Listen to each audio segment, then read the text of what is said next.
Hello guys and welcome back to our YouTube channel virtual library. हमारा तीसरा lecture है आज इकोनॉमिक्स का और हमारा टॉपिक रहने वाला है gross domestic product. Topic start करने से पहले मैं आपको बताऊं कि अगर आपने दूसरा लेक्चर हमारा नहीं देखा तो आप प्लीज़ ये कंटिन्यू नहीं कीजिए, आप ये नहीं देखिए, कोई फ़ायदा ही नहीं है अनलेस कि आप गॉड गिफ्टेड नहीं है। अगर आप गॉड गिफ्टेड है तो ठीक है, आप चलिए बनिए हमारे साथ, ठीक है।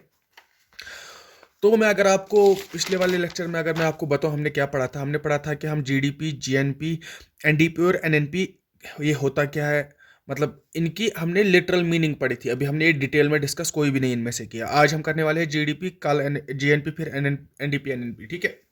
आज हम पढ़ने हैं जीडीपी। हमने 7 पैरामीटर्स पढ़े थे, 7 पैरामीटर्स जो कि थे gross, net, domestic national product, factor cost and market cost, ठीक है।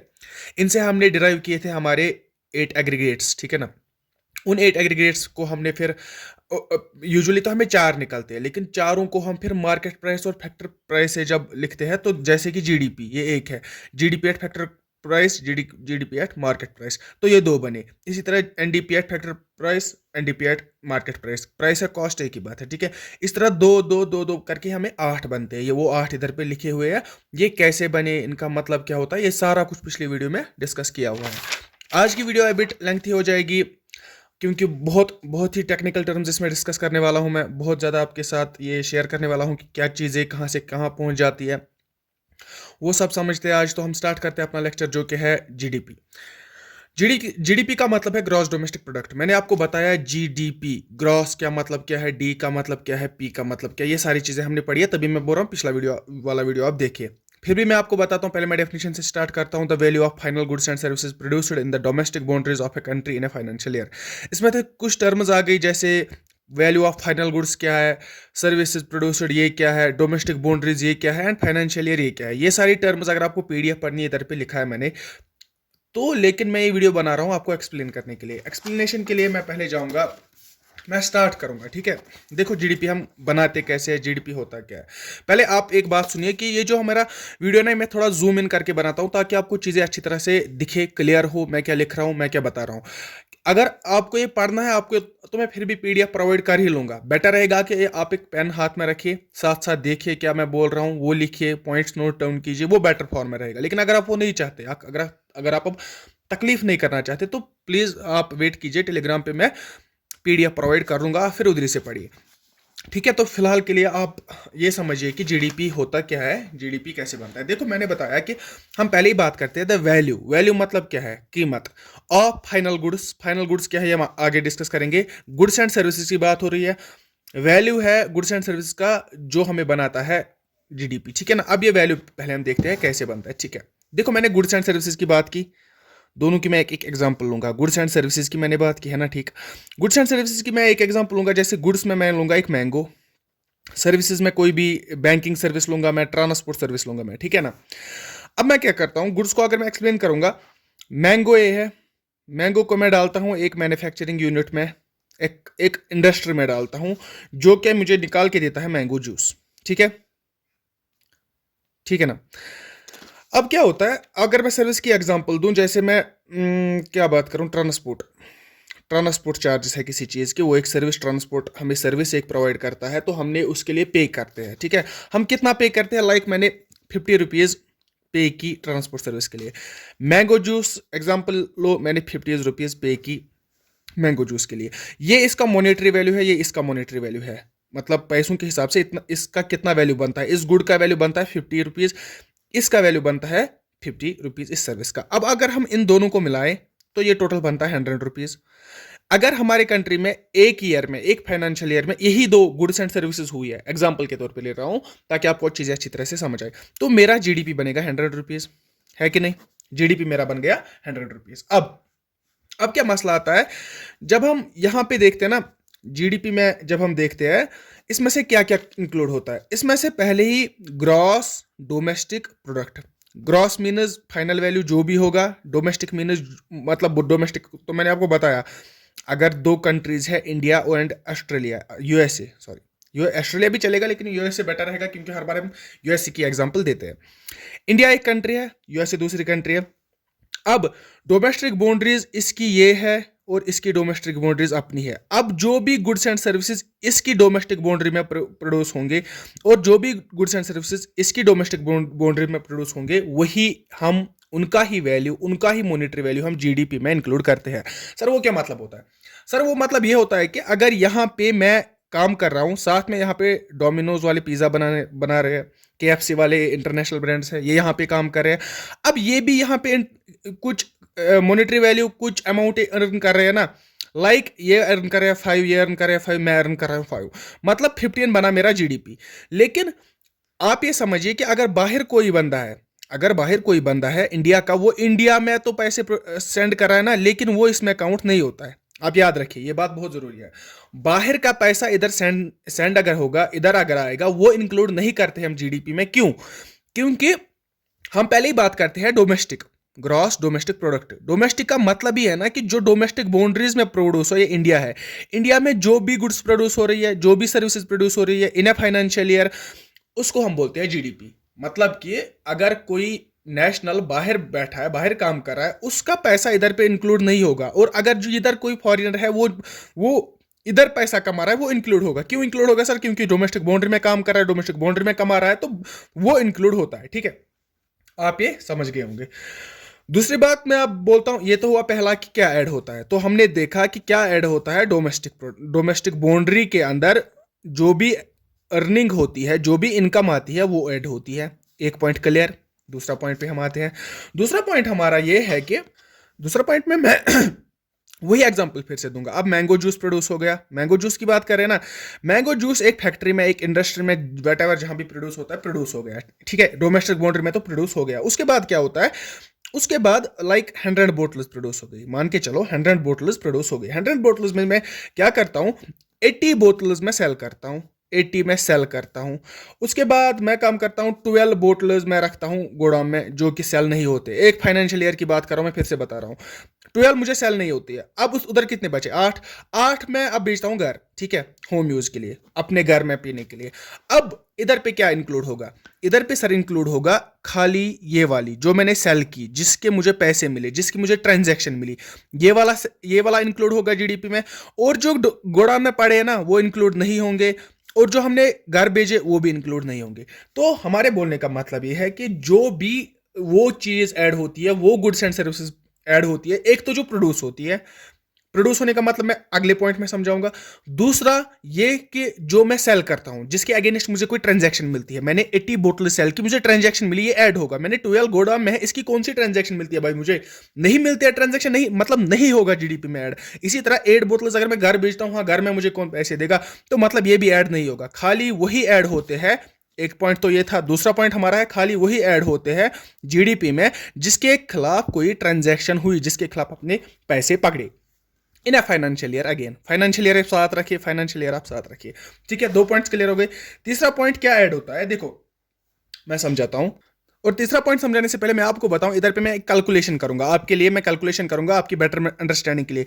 मेरी जूस का प्राइस कितना था? 50 रुपीज था ना। इधर पे मैंने कितने सेल किए? 80 सेल किए। अगर मैं अब जीडीपी इधर पे कैलकुलेट करूं, वो होगा मेरा 80, मेरा क्या है यूनिट, मैंने कितने सेल किए, और प्राइस मल्टीप्लाइड बाई 50, वो कितना आ गया मुझे? 4000। ठीक है, 4000 रुपीज मेरा जीडीपी हो गया।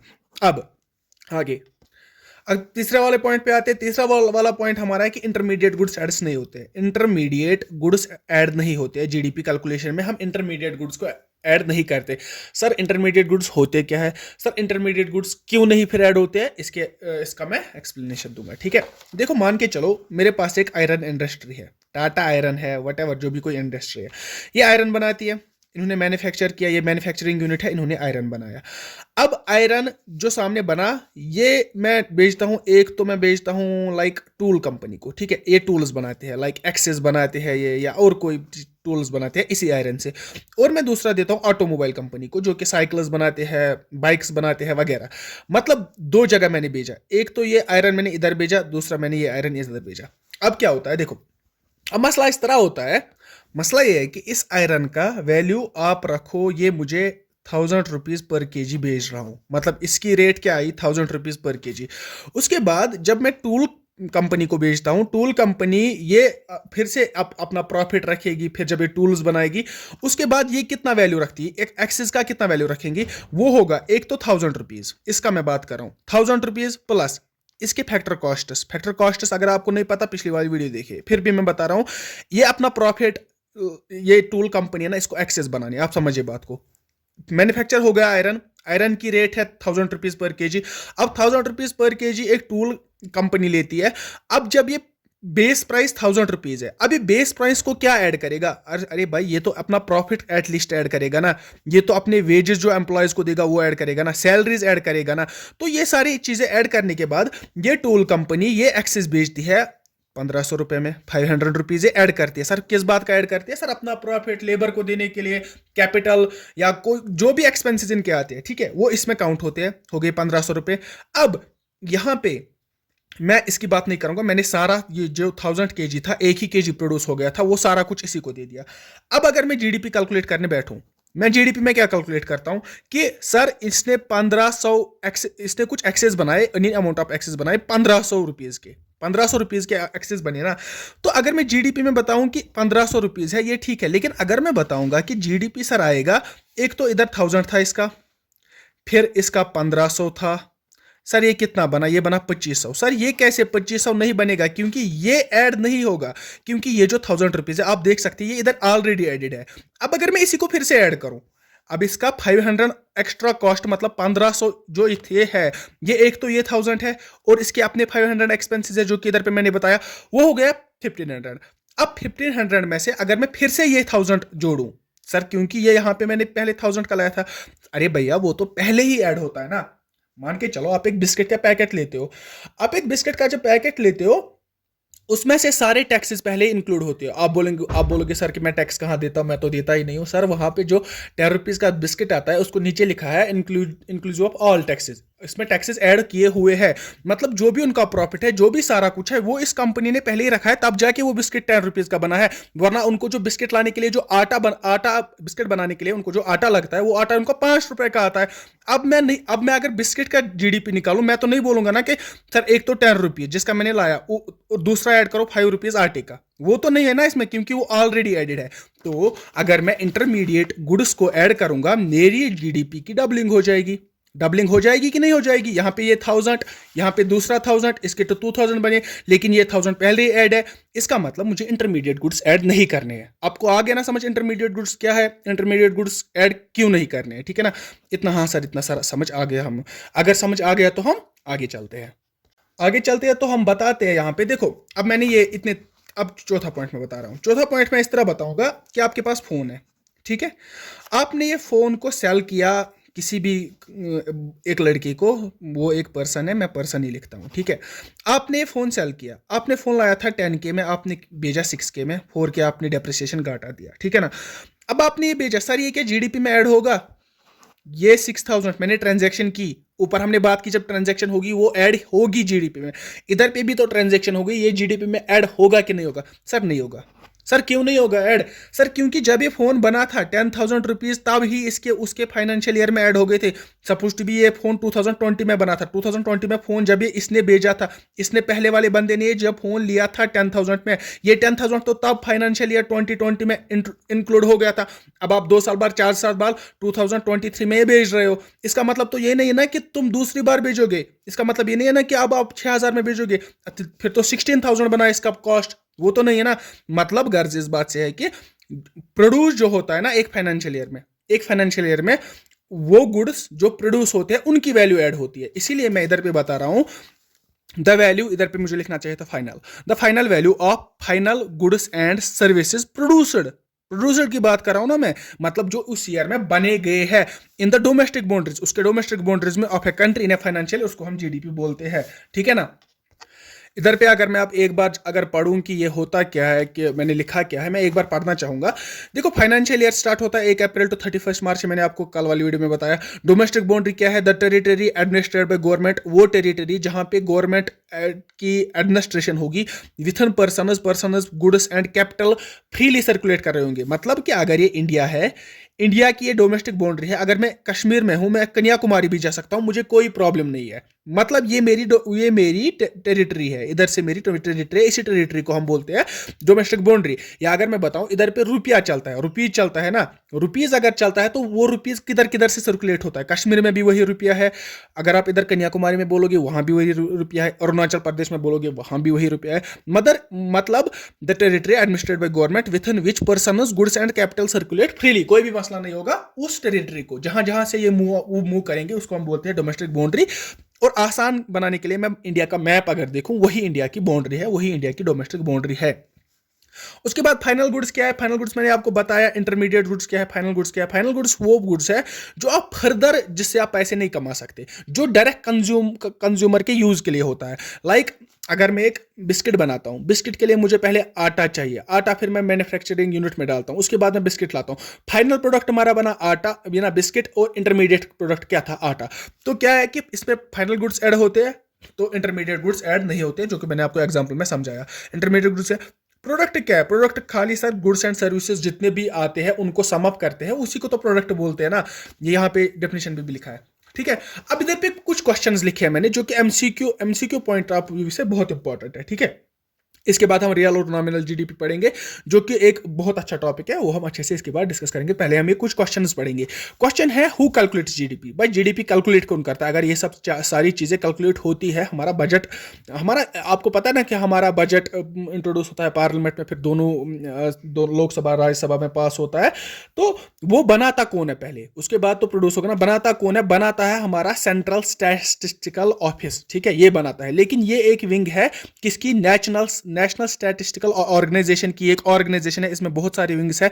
एक विंग हमारी सीएसओ है, सेंट्रल स्टैटिस्टिकल ऑफिस, ठीक है। वही हमारा जीडीपी कैलकुलेट करती है। ये किस मिनिस्ट्री के अंडर आता है? Ministry of statistics and programme implementation, ठीक है।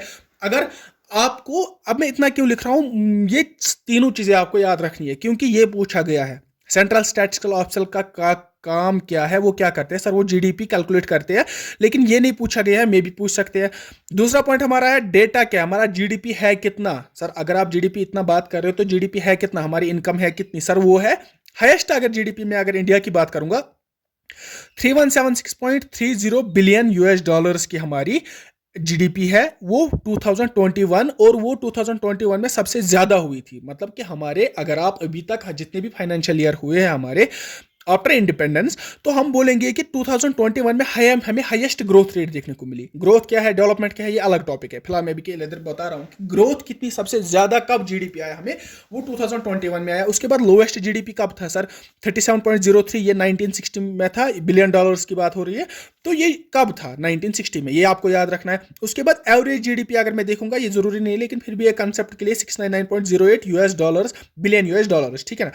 उसके बाद अगर मैं कंपेयर करूं, सर मेरा जीडीपी अगर अभी की मैं बात कर रहा हूं, अभी हमारा जीडीपी है 316.30 बिलियन करोड़। सर अगर आप कंपेयर करेंगे ना यूएसए के साथ, सर यूएसए की कितनी, अगर आपको पता होगा इंडिया तीसरे नंबर पे है। हाँ आई गेस, जितना जितना मुझे पता है पिछले रिकॉर्ड्स में इंडिया तीसरे नंबर पे है जीडीपी में, कि सबसे ज्यादा GDP, no I am sorry, तीसरे नंबर पे नहीं है। मैं कंफर्म करूंगा, मैं नोट डाउन करूंगा, मैं पिन कमेंट करूंगा कमेंट्स में, उधर पे देखिएगा, ठीक है।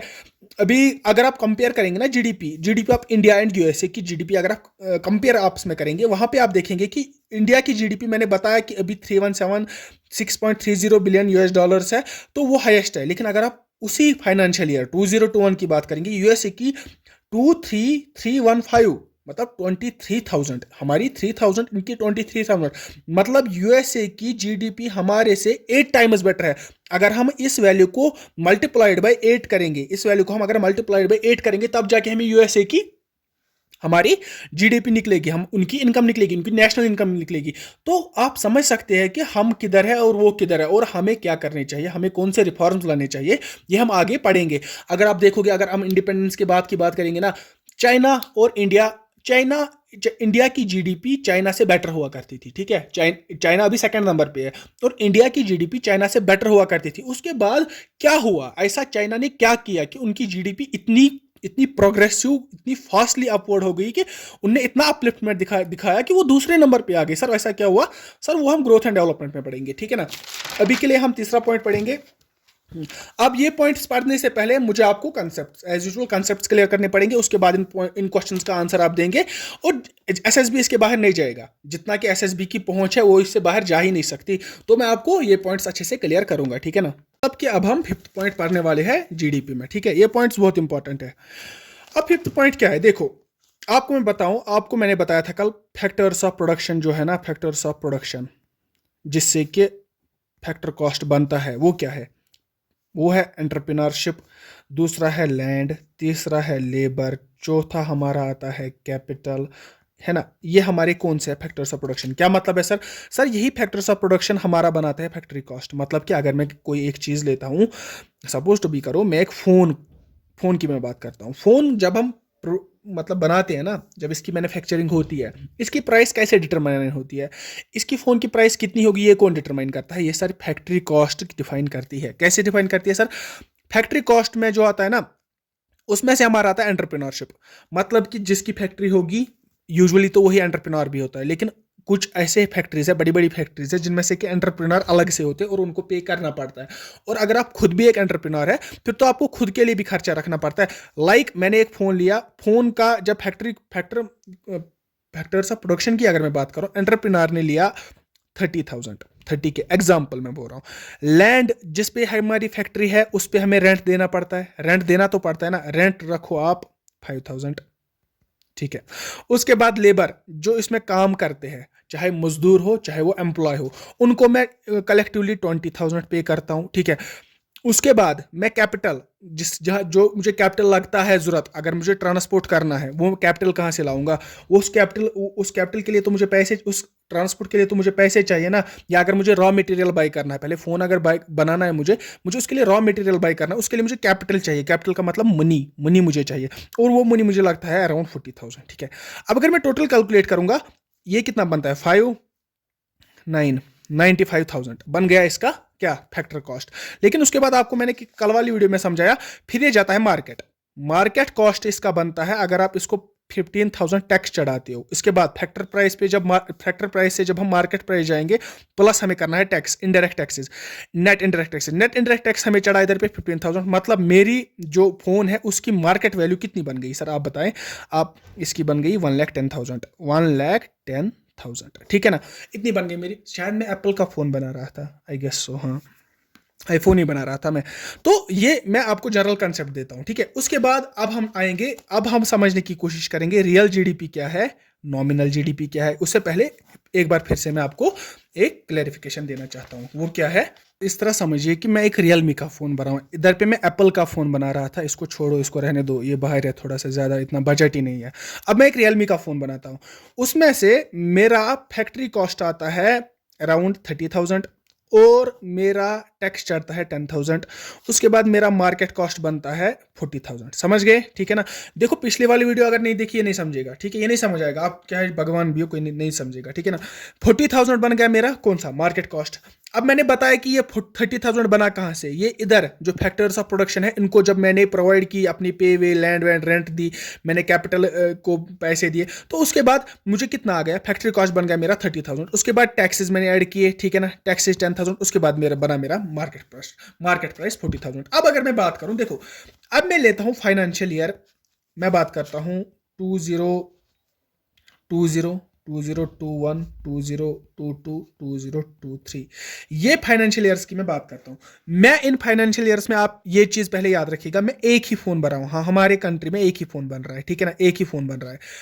अब इसकी कॉस्ट 30K लगती है इधर पे बनाने में, factors of production, factor cost इधर पे लगती है 30,000। ये सेम रहती है, आप मान के चलो 1 मिनट के लिए। ऐसा तो होता नहीं है, मैं बस आपको एग्जांपल दिखाने के लिए, समझाने के लिए कि चीज़ें क्या होती है, रियल और नॉमिनल जीडीपी क्या होता है। ये सारी चीज़ें मैं इसी से इवॉल्वेट करके मैं आपको बताऊंगा, ठीक है। फैक्टर कॉस्ट हमारा 30,000, ये रहा 30,000, ये रहा 30,000, ये रहा 30,000। हर एक साल में, मतलब 2020 में अगर मैं एक फ़ोन की बात करूंगा, उसका फैक्ट्री कॉस्ट था 30,000।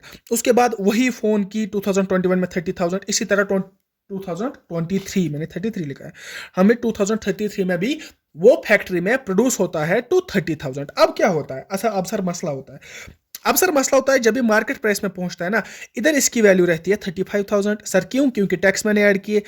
और अगर मैं इसकी वैल्यू रखता हूं 30,000 पे, अब गवर्नमेंट ने टैक्सेस बढ़ाए, अब थोड़ी सी गरीबी आ गई, टैक्सेस बढ़ाए, इधर पे मैंने लिखा था 35,000। 35,000 क्या आ गया था? Market cost. मार्केट कॉस्ट क्यों सर टैक्स ऐड हो गया था? उसके बाद क्या हुआ, टैक्सेस कुछ बढ़ गए, इधर पे टैक्स लगा, इधर पे अगर 30,000 था, 5,000 टैक्स लगा, मुझे बना 35,000 मार्केट प्राइस। अब 10,000 टैक्स लगे, सर टैक्स बढ़ गया। फैक्टर्स ऑफ प्रोडक्शन तो वही है ना, फैक्टर कॉस्ट तो वही है ना। अब 10,000 जब बना, इसकी वैल्यू हो गई 40K, बढ़ गया ना वैल्यू। उसके बाद अगर अब सिचुएशन खराब ही चल रही है ना, 15,000 टैक्स ऐड हो गया। अब मुझे बताइए कितना हो गया? 45K। अब 2023 में बात कर रहा हूं, मुझे अब 20,000 का टैक्स लगा इस पे, मुझे कितने में मिला? 50,000। आप देख सकते हैं, यहां से पहले मुझे यहां था, फिर मुझे प्राइस कहां पहुंचा? इसको हम बोलते हैं इन्फ्लेशन, इसको हम बोलते हैं महंगाई, जिसको हम बोलते हैं। महंगाई होती कैसी है? टैक्स बढ़ जाता है, टैक्स बढ़ने की वजह से एक तो अगर आप रियल लाइफ में देखोगे ना महंगाई कैसी होती है, एक तो फैक्टर कॉस्ट भी बढ़ जाता है, टैक्सेस भी बढ़ जाते हैं। उसके बाद जो हमारा प्रोडक्ट निकलता है, पिछले वाले साल में वो होता है 10,000 का, अगले वाले में मिलता है 15,000 का। सर वो 5,000 आते कहां से? आपको अच्छी तरह से समझ आ गया होगा।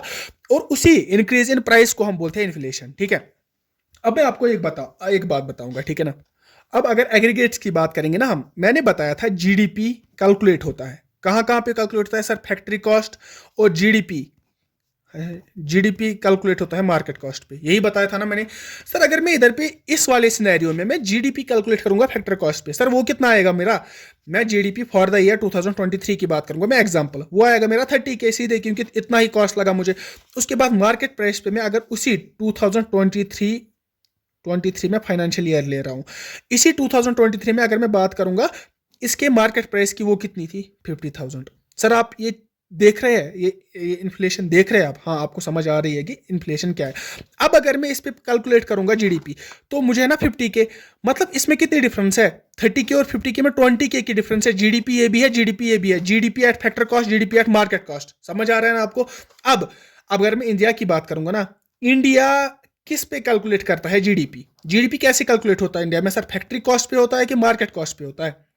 सर मैं बताऊंगा, इधर पे मैंने इधर पे लिखा है, India use to calculate GDP at market cost. GDP हमारा आज का, अगर हम 2023 की बात करेंगे ना, हमारा जीडीपी मेजर होता है मार्केट कॉस्ट पे।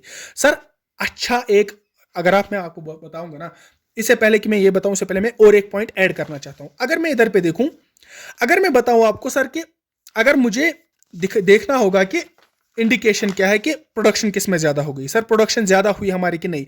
क्यों? देखो, प्रोडक्शन पे हमारा इकोनॉमी बेस्ड है, जितनी ज्यादा प्रोडक्शन होगी उतनी ज्यादा इकोनॉमिक्स होगी। अगर मैं, हमारे पास जीडीपी 2 है, फैक्टर कॉस्ट, मार्केट कॉस्ट, ठीक है ना। अब अगर मैं देखूं कि प्रोडक्शन किस में ज्यादा हो गई, सर हमारी कंट्री में प्रोडक्शन ज्यादा होती है कि नहीं? अगर मैं 2021 में बात करूं, हमारे देश में अराउंड 20 मोबाइल फोन्स बने थे, प्रोडक्शन इतनी हुई थी। लेकिन अगर मैं 2023 में बात करूं, हमारे देश में कितने मोबाइल फोन्स बने थे? एग्जांपल में बता रहा हूं, कुछ भी बने थे।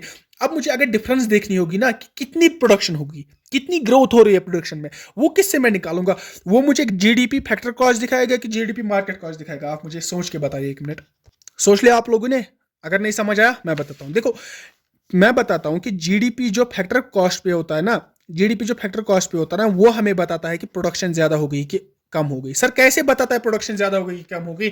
सर देखो, जब मैं फैक्ट्री पे, जब मेरी फैक्टर कॉस्ट बढ़ेगी, मतलब मेरी प्रोडक्शन ज्यादा हो रही है। अगर मेरी 30K इधर थी, मेरी बढ़ के 60K हो गई फैक्टर कॉस्ट, मतलब मेरे अभी तक एक फोन बना था, अब 2 फोन बन रहे हैं। लेकिन अगर मैं उसी तरह बात करूं, इधर पे मेरा ये इंक्रीज होता रहता है ना, लेकिन ये किसकी वजह से इंक्रीज होता है? यहाँ पे प्राइस इंक्रीज होगा, यहाँ पे ये फैक्टर कॉस्ट इंक्रीज होगा, लेकिन ये तब इंक्रीज होगा जब क्वांटिटी इंक्रीज होगी।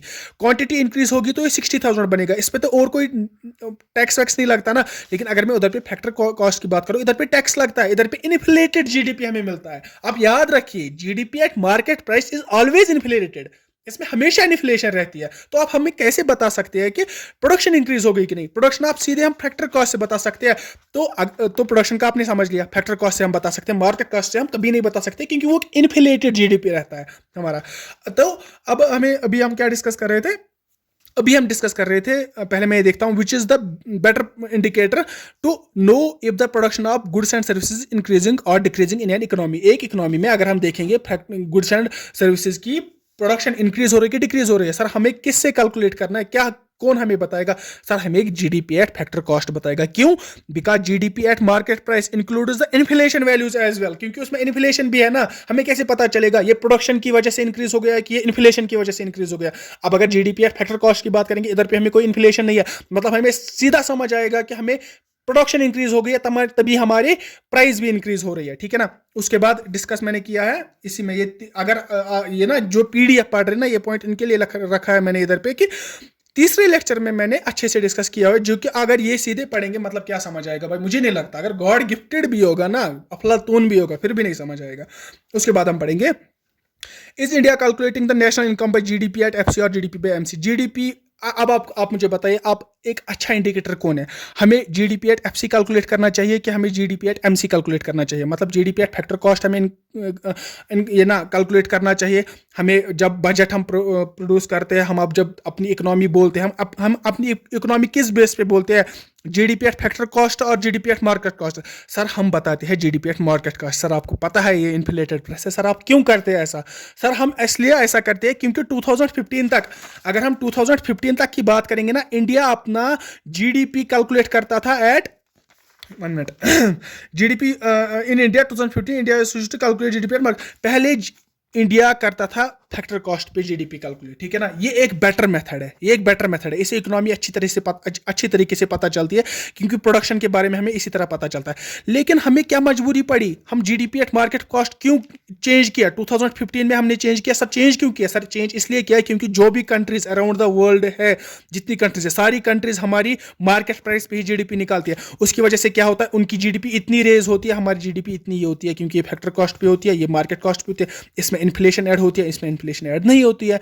तो अब उनसे एक लाइन में बनाने के लिए एक कंपेयर, अगर मैं यूएसए को अपने साथ कंपेयर कर रहा हूं, तो मैं एफसी, मैं मैं निकाल रहा हूं एफसी 2015 की मैं बात कर रहा हूं, जीडीपी एट फैक्टर कॉस्ट में निकाल रहा हूं। मैं तो ये कंपेयर नहीं करूंगा ना जीडीपी उनके मार्केट कॉस्ट से, क्योंकि उसमें इसमें इन्फ्लेशन भी है उनकी, मेरी तो इन्फ्लेशन ऐड नहीं हो रही है ना। तो इसीलिए मैंने चेंज किया, हमने चेंज किया, इंडिया ने चेंज किया अपना GDP calculation from GDP factor cost to GDP market cost. अभी की अगर हम बात करेंगे 2023 फाइनेंशियल ईयर में, तो हमें अभी जीडीपी हमारा कैलकुलेट होता है मार्केट प्राइस पे, ठीक है ना। इसमें इन्फ्लेशन भी ऐड होती है, जो भी होता है, ठीक है ना। उसके बाद अगर मैं जीडीपी किसकी बात करूं, nominal GDP and real GDP, वो सारा कुछ इसी से रिलेटेड है। अगर आपको समझ आ गया तो हम चलते हैं अपने नॉमिनल जीडीपी और रियल जीडीपी पे हम बात करते हैं nominal GDP and real GDP की। देखो जीडीपी के दो टाइप्स हैं, nominal GDP and real GDP. Sir होता क्या है? सर नॉमिनल जीडीपी में हम बोलते हैं कि हम जीडीपी है ना, वो कैलकुलेट करते हैं एट मार्केट प्राइस, ठीक है। और रियल जीडीपी है ना, इसमें हम जीडीपी कैलकुलेट करते हैं at base year. Sir base year क्या है? पहले मैं बेस ईयर समझाता हूँ। सर बेस ईयर वो ईयर होता है, देखो अगर मैं इंडिया की बात करूं, इंडिया का बेस ईयर है 2012 फाइनेंशियल ईयर, ठीक है। ये हमारा बेस प्राइस है, बेस ईयर है। बेस ईयर होता क्या है सर? देखो अगर मैं कोविड-19 की बात करूं, कोविड-19 से हमारी इकोनॉमी पे कितना इंपैक्ट हो गया? 2 रुपए की जो मास्क आती है वो लोगों ने 50-100 रुपए में बेचना शुरू कर दी। इससे कितनी इन्फ्लेशन आ गई हमारी इकोनॉमी में? बहुत इन्फ्लेशन आ गई ना। जीडीपी हमें, अगर मैं अभी जीडीपी निकाल रहा हूं, अभी की मैंने अगर बात की, अभी की अगर मैं बात कर रहा हूं, मैं जीडीपी किस पे निकाल रहा हूं? मैं जीडीपी नहीं कर रहा हूं सर मार्केट प्राइस पे। लेकिन अगर मुझे देखना होगा जीडीपी इंक्रीज हो गया नहीं हो गया, कितना इंक्रीज हो गया, वो मैं कैसे कैलकुलेट करूंगा? क्योंकि इसमें तो इन्फ्लेशन है सर, वो मैं कैलकुलेट करता हूं बेस ईयर से, ठीक है। बेस ईयर से, बेस ईयर से सर क्या मतलब कि मैं देखता हूं जीडीपी कितना आया मुझे, लेकिन मैं प्राइसेस रखता हूं बेस ईयर की, ठीक है। अगर मान के चलो अभी फोन का प्राइस है 10,000, लेकिन बेस ईयर में मेरी फोन की प्राइस थी 6,000। मैं बेस ईयर को इंक्लूड करता हूं जीडीपी कैलकुलेट करने में। किस में? जीडीपी, जब बेस ईयर में रियल जीडीपी उसी को बोलते हैं कि मैं जीडीपी तो सर कैलकुलेट करता हूं, लेकिन मैं कैलकुलेट करता हूं अपने बेस ईयर पे कि बेस ईयर में क्या प्राइसेस रहे होंगे। अगर एक फोन में मैन्युफैक्चर कर रहा हूं, प्रोड्यूस कर रहा हूं, तो मुझे एक जीडीपी आ रहा है, ये मैं इंक्लूड करूंगा जीडीपी में सर। लेकिन जीडीपी में तो मैं मार्केट प्राइस पे इंक्लूड करता हूँ, मतलब मेरा एक तो 10 के फोन का है, इसमें से क्या है, इन्फ्लेशन भी इसमें एडेड है। लेकिन अगर मैं जीडीपी एट किस में बात करूंगा? बेस ईयर की। बेस ईयर में क्या है उधर पे, तब 2011-12 की अगर मैं बात करूं, इसी फोन की प्राइस थी 6,000, ठीक है ना। इसी फोन की प्राइस थी 6,000। क्यों 6,000 थी सर? इसमें इन्फ्लेशन ऐड नहीं थी, ये एक स्टेबल ईयर था, इसमें इन्फ्लेशन ऐड नहीं थी। इन्फ्लेशन तो अब आ गई, इन्फ्लेशन तो अब के वाले प्राइस में, तब तो नहीं थी ना। तो अगर हमें कंपेयर करना होगा कि प्रोडक्शन हमारी ज़्यादा हो रही है, कम हो रही है, तो वो हम किससे करते हैं? वो हम बेस ईयर से करते हैं। तो तभी हम बोलते हैं नॉमिनल जीडीपी अच्छा एक मेजर है कि real GDP. Sir real GDP अच्छा मेजर है, क्योंकि नॉमिनल जीडीपी में हम मार्केट प्राइस पे वैल्यूज़ को ऐड करते हैं, इसमें से हम बेस ईयर के वैल्यूज को ऐड करते हैं। सर मार्केट वैल्यूज में हमारी इन्फ्लेशन भी आती है, sir GDP and base year पे हमारी कोई इन्फ्लेशन नहीं आती है। इधर पे हम समझेंगे, देखो GDP plus inflation gives us nominal GDP, क्योंकि जीडीपी जो है वो मार्केट प्राइसेस पे डिटरमाइन होता है, तभी इसमें इन्फ्लेशन भी होती है। जीडीपी जब रियल की बात करेंगे, इसमें कोई भी हमारी इन्फ्लेशन नहीं होती है। Also called GDP at current prices, जो अभी मार्केट प्राइसेस की मैंने बात की, उनके प्राइसेस पे हम जीडीपी निकालते हैं, उसको बोलते हैं nominal GDP. Real GDP is also called GDP at constant prices, क्योंकि वो 2011-12 में जो प्राइसेस है वो तो अब भी वही है, वो तो आने वाले 50 सालों के बाद भी वही होंगी, तभी वो एक कॉन्स्टेंट प्राइस है। उसके बाद it is higher than value. Sir higher सीधी सी बात है, इन्फ्लेशन आपने ऐड किया तो हायर तो वैल्यू हो आएगा ही ना इसका। जीडीपी अगर हम बेस ईयर की बात करेंगे उसमें लोअर वैल्यू आता है हमारा। उसके बाद मैं एग्जांपल बताऊंगा कि इन्फ्लेशन कैसे क्या होता है, ये सारी चीजें मैं समझाऊंगा, ठीक है। देखिए मैं एक एग्जांपल लेता हूं, एक फोन लिया मैंने, फोन का कॉस्ट मेरे अभी फाइनेंशियल ईयर 2023 चल रहा है, फोन का कॉस्ट है अराउंड 10,000। उसके बाद वही फोन की कॉस्ट की अगर मैं बात करूंगा ना 2022 में, इसका कॉस्ट था 9,500। अगर मैं 2021 की बात करूंगा, इसका कॉस्ट था 9,000। सर ये क्या हुआ, फिर ये चेंज कैसे हुआ, इंक्रीज प्राइस कैसे हो गया? तो ये सर इन्फ्लेशन की वजह से हो गया, ठीक है ना। इन्फ्लेशन जितनी ज्यादा हो गई उतना मैंने ऐड किया, 500 इधर पे ऐड हो गया, 500 इधर पे ऐड हो गया। अब अगर मैं बात करूं इधर पे मेरे फोन की जो नॉमिनल जीडीपी है, अभी की जीडीपी है, वही तो नॉमिनल जीडीपी है। वो कितनी है सर? 10,000 है हमारा नॉमिनल जीडीपी। सर अगर हमें कैलकुलेट करना होगा अब रियल जीडीपी, वो कैसे कैलकुलेट करेंगे? सर उसके लिए हमें एक टूल आता है जिसका नाम है जीडीपी डेफिलेटर। वो टूल है, वो टूल क्या है? वो उसका एक वैल्यू होता है, उसका एक कॉन्स्टेंट वैल्यू होता है। जैसे मैंने एक एग्जांपल दिया इधर पे, हाउ टू नो या how to find real GDP from nominal GDP, how to remove inflation, या इन्फ्लेशन कैसे रिमूव करते हैं। मुझे क्या करना होगा, अगर मुझे इस फोन का, ये भी नॉमिनल जीडीपी है इसका, मुझे इसका रियल जीडीपी निकालना है, मुझे ये वाला इन्फ्लेशन कैंसिल करना होगा, ये वाला इन्फ्लेशन कैंसिल करना होगा, ये वाला इन्फ्लेशन कैंसिल करना होगा। उसके बाद जब मैं बेस ईयर पे पहुंचूंगा, यहाँ पे जब मैं 2011-12 बेस ईयर पे पहुंचूंगा, तब तक की जो हमारी इन्फ्लेशन हो गई थी वो हमें रिमूव करनी है। जब वो सारी इन्फ्लेशन हमारी रिमूव हो जाएगी, तब जाके हमें निकलेगा नॉमिनल जीडीपी से हमारा रियल जीडीपी। वो हम सर कैसे करते हैं? अब तो हमें इतना काम नहीं ना कि हम देखेंगे कि इस फाइनेंशियल ईयर में कितनी इन्फ्लेशन हो गई थी, इस फाइनेंशियल ईयर में कितनी इन्फ्लेशन हो गई, वन बाय वन हम करने बैठेंगे। सर ऐसा नहीं होता। फिर कैसे होता है सर? जीडीपी डिफ्लेटर आता है। जीडीपी डिफ्लेटर का एक फिक्स्ड वैल्यू होता है कि कितना है। एग्जांपल अगर मैं बात करूं, जीडीपी डिफ्लेटर का वैल्यू 10 है, तो रियल जीडीपी मुझे कैसे निकलेगा? मेरे पास दिया हुआ अभी 2023 का नॉमिनल जीडीपी है। नॉमिनल जीडीपी को मैं जीडीपी डिफ्लेटर से डिवाइड करूंगा, जिसका वैल्यू ऑलरेडी दिया हुआ है 10, वो मुझे निकलेगा। अगर इसका वैल्यू था 10,000 डिवाइड बाई 10, मतलब रियल जीडीपी 2011-12 फाइनेंशियल ईयर में इसकी वैल्यू थी 1000। आया समझ? आपको समझ आ रहा है? आई होप आपको सारी चीज़ें समझ आ गई होंगी। कल हम अच्छे से पढ़ेंगे कि हम कैलकुलेट कैसे करते हैं, हमारे कैलकुलेशन के क्या मेथड्स है, एक्सपेंडिचर अप्रोच है, हमारा इनकम अप्रोच है, वो सारी अप्रोच हम कल अच्छे से पढ़ेंगे। टिल देन आप एक काम कीजिए, आप इसको रिवाइज कीजिए, जितना हो सके आप रिवाइज कीजिए, क्योंकि रिवाइज करने के बगैर आपको समझ नहीं आएगी। अगर आएगी भी तो याद नहीं रहेगा। कल को आपको मैं बताऊंगा MCFC क्या होता है, डिफ्लेटर क्या होता है, आपको नहीं पता होगा। तो इसके बाहर JKSSB तो क्या मैं तो बताऊं, UPSC नहीं जाने वाला है जितना मैंने आपको पढ़ाया है। सो आप कॉन्फिडेंट रहिए जितना आपने पढ़ा है, and I wish you best of luck for future exams and preparations. And till then अगले लेक्चर तक take care and good bye. May God bless you. Thank you.